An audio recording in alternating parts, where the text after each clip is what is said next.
كلنا سمعنا عن قصة فرعون مع النبي موسى عليه السلام والمعجزات اللي ظهرت في القصة دي، وكل ده كان من أجل بني إسرائيل.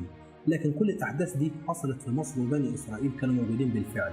إحنا عايزين نعرف هم مين وجم إزاي لمصر وجم منين أساسا. بص يا صديقي، عشان تفهم القصة كاملة خليني الأول أقول لك مين هو إسرائيل ومين هم أبنائه، وبعد كده هتلاقي نفسك واحدة واحدة بدأت تفهم كل حاجة لوحدك.